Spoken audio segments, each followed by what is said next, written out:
இன்னைக்கு இந்திய விமானப்படை சென்னையில் நடத்தியிருக்கிற ஒரு வான் கண்காட்சி, போர் விமானங்களோட கண்காட்சி, அது சென்னை மெரினா பீச் பக்கத்தில் நடந்தது. இது மக்கள் திரளாக வந்திருந்து இன்னைக்கு பார்த்துருக்குறாங்க. கிட்டத்தட்ட 15 லட்சத்துக்கும் அதிகமான மக்கள் அந்த ஏர் ஷோ பார்த்ததாக ஒரு ரெக்கார்ட் சொல்லுது. இது ஒரு லிம்கா புக் ஆஃப் ரெக்கார்ட்.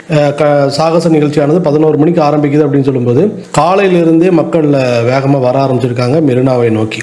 அதுக்கப்புறம் வரும்போதும் ஏகப்பட்ட நெருக்கடிகள், எல்லா மெட்ரோ ஸ்டேஷன்லேயும் கூட்டம், அது போக இல்லாமல் சென்னை பறக்கும் ரயில் தளங்களிலும் கூட்டம். அது பார்க்க முக்கியமாக பார்த்தீங்கன்னா வேளச்சேரி ரயில் நிலையத்தில் அவ்வளோ கூட்டம். மக்கள் ட்ரெயினோட படிக்கட்டில் தொங்கிட்டு போகிறது இல்லை, ஜன்னலில் தொங்கிட்டு மிக ஆபத்தான ஒரு பயணங்களை மேற்கொண்டாங்க.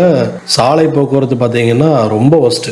எல்லா வாகனங்களும் இன்ச்சு கூட நகர முடியாதபடி நின்றுட்டுருச்சு. கிட்டத்தட்ட சேப்பாக்கம் மைதானத்துக்கும் உழைப்பாளர் சிலை இருக்கிற இடத்துக்கும் பார்த்தீங்கன்னா கிட்டத்தட்ட ஒரு 1.5 கிலோமீட்டர் 2 கிலோமீட்டர் டிஸ்டன்ஸ் தான் இருக்கும். அந்த டிஸ்டன்ஸை கிட்டத்தட்ட 1.5 மணி நேரமாக வாகனங்களாகட்டும் கடந்து போறதுக்கு, அந்த டிஸ்டன்ஸ் போறக்கே 1.5 மணி நேரம் ஆயிருக்கு. இந்த அளவுக்கு ஒரு சாலை போக்குவரத்து மிக மோசமான ஒரு போக்குவரத்து நெரிசல் ஏற்பட்டிருக்கு. மக்கள் கொதிச்சு போயிருக்காங்க. ஆனா போக்குவரத்து காவல்துறை என்ன சொல்றாங்க அப்படின்னா, இது குறித்த அறிவிப்பு வந்த உடனே விமானப்படை கண்காட்சி நடக்க போகுதுன்னு சொல்லும்போது மக்களோட எண்ணிக்கை எல்லாத்தையும் வச்சு பார்க்கும்போது கிட்டத்தட்ட 12 லட்சம் மக்கள் நாங்க எதிர்பார்த்தோம். இதற்காக பல அறிவிப்புகள் நாங்க சொல்லியிருந்தோம் அப்படின்னு சொல்லிட்டு சொல்றாங்க. அது முக்கியமா பாத்தீங்கன்னா நேற்றே ஒரு நோட்டிபிகேஷன் கொடுத்திருக்காங்க. மக்கள் அவங்களோட கார், பைக் போன்ற வாகனங்களை தவிர்த்துட்டு முடிஞ்ச அளவுக்கு பொது போக்குவரத்துல வாங்க அப்படின்னு சொல்லியிருக்காங்க. தங்களுடைய சொந்த வாகனங்கள்ல வந்த மக்களும் இருக்கிறாங்க. இது எல்லாம் தெளிவா சொல்லுது. 11 மணிக்கு மெரினா பீச்ல அந்த ஃபங்க்ஷன் ஆரம்பிக்க போகுது. அதனால கிரேட்டர் சென்னை மாநகராட்சி எம்ஆர்டி சிஸ்டமும் மெட்ரோவும் யூஸ் பண்ணுங்க அப்படின்னு சொல்லிட்டு ஒரு சொல்லியிருக்கிறாங்க. இது குறித்த அறிவிப்பு ட்விட்டர்லையும் நியூஸ்லையும் வந்திருக்குது. ஆனா இந்த ஒரு சிச்சுவேஷன் நடந்ததுக்கு என்ன காரணம் அப்படிங்கிறத நாம பார்க்கணும். இந்த சென்னை மாநகரம் அப்படிங்கிறது மிக வேகமாக வளர்ந்து வருகிறது. இந்த ஒரு ஃபங்க்ஷனுக்கு சென்னை மட்டும் இல்லாத சென்னை சுற்றுப்பட்டு இருக்கிற செங்கல்பட்டு, திருவள்ளூர், காஞ்சிபுரம் போன்ற எல்லா மாவட்டங்களிலிருந்தும் மக்கள் சென்னை மெரினா பீச்சை நோக்கி ஒரே நேரத்தில் படையெடுத்து போயிருக்கிறாங்க. இதுவும் ஒரு மிக முக்கியமான காரணம். இந்த ஃபங்க்ஷன் நடந்த இடம் அப்படிங்கிறது சென்னை மெரினா பீச் அப்படிங்கிறது சென்னை மையப்பகுதிக்கு மிக அருகில் இருக்கக்கூடிய ஒரு பகுதி. பழைய சென்னையை பார்த்தீங்கன்னா ஜார்ஜ் டவுனும் கோட்டையை சுற்றி இருக்க பகுதிகள் தான். அந்த சென்னையோட மிக முக்கியமான மையப்பகுதிக்கு பக்கத்தில் இருக்கிற மெரினா பீச்சில் ஒரு ஃபங்க்ஷன் நடத்துறாங்க.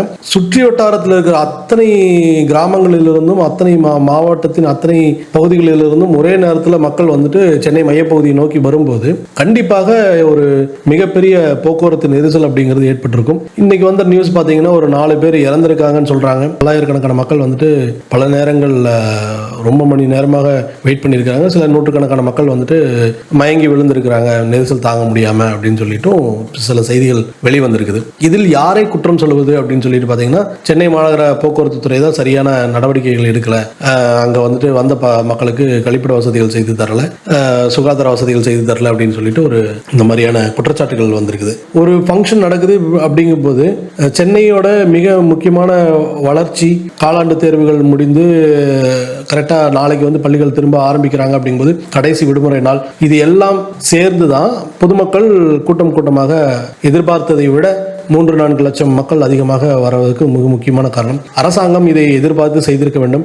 இது போன்ற பிரச்சனைகள் திரும்ப எழாதபடி நடைபெறுகிற ஃபங்க்ஷனை சென்னை மையப்பகுதியான மெரினா போன்ற இடங்களில் நடத்தாமல் சென்னையோட அவுட்டர் ஏரியாக்களான செங்கல்பட்டு மாவட்ட எல்லைகளிலோ இல்லாட்டி மகாபலிபுரம் தாண்டியான ஒரு பகுதிகளிலோ நடத்தும் போது மட்டுமே இது போன்ற போக்குவரத்து நெரிசல்களை இனி வருங்காலத்தில் தவிர்க்க முடியும்.